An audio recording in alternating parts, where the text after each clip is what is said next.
Bonjour à toutes, bonjour à tous. Bienvenue dans Apprendre ensemble, l'émission de la Haute École pédagogique du Valais qui fait le lien entre la famille et l'école. Maman, est-ce que tu as vu ce nuage dauphin qui saute par-dessus la licorne? Mais bien sûr, ma petite, aujourd'hui, on va parler imagination et on va voir à quel point ça a un impact sur les apprentissages. Pour en parler, on est avec Sandra Copé-Grange et Eugène Demogé-Bost. Bonjour. Bonjour. Bonjour. Alors, Eugène, je viens directement vers toi. Quand j'ai dit à Sandra que j'avais besoin d'un expert de l'imagination, elle m'a dit « j'ai qu'il te faut, j'ai Eugène ». J'aimerais te demander, vu que c'est toi le spécialiste, c'est quoi l'imagination ? L'imagination, c'est inventer, créer et... Inventer et créer. Ouais. C'est vraiment ça, l'imagination pour toi ? Pour moi, oui.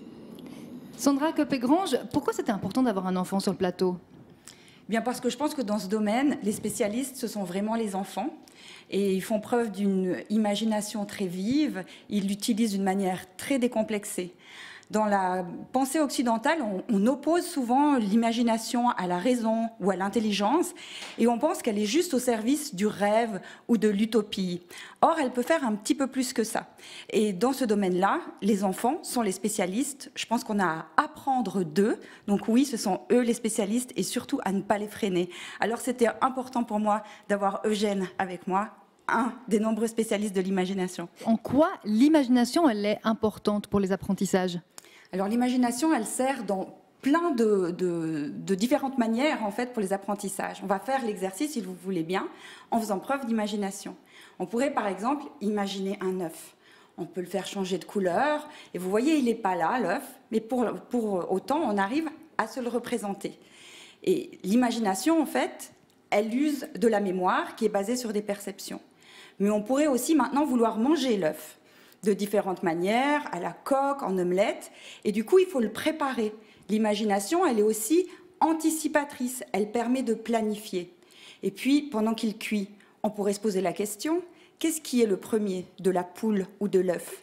Et pour répondre à cette question, on va devoir faire preuve d'une imagination logique. Et enfin, cet œuf, si on lui mettait des ailes à paillettes, des grands yeux curieux, et si on l'envoyait au-delà de la stratosphère pour faire une rencontre. Eh bien, l'imagination, elle sert aussi à ça.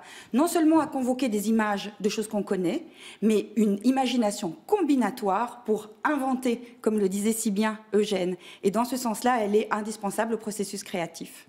Ben justement, Eugène, toi, à l'école, comment est-ce que tu utilises l'imagination ?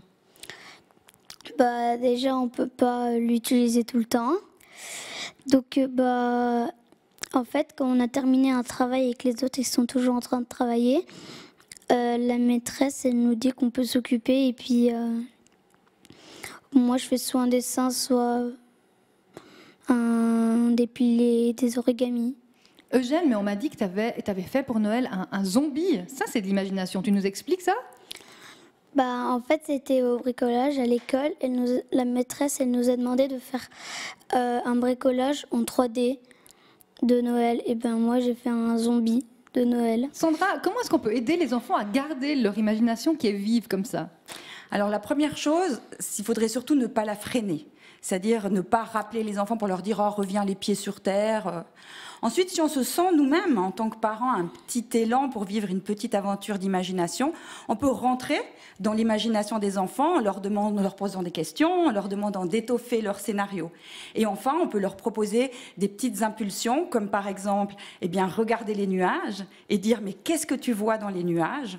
On pourrait aussi leur demander toutes les causes à un événement qui survient.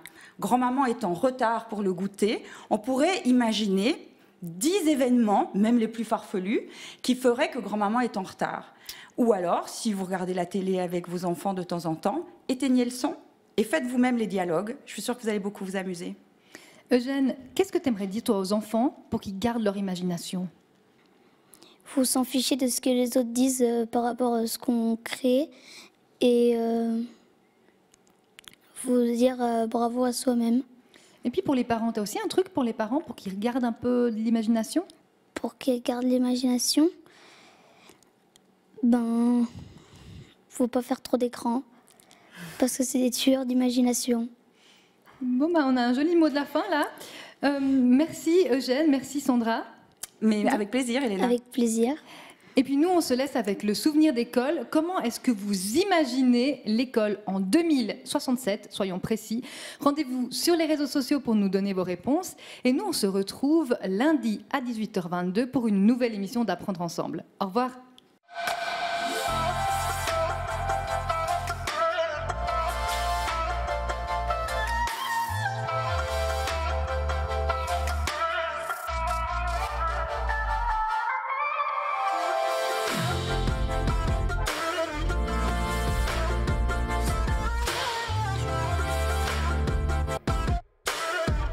Right.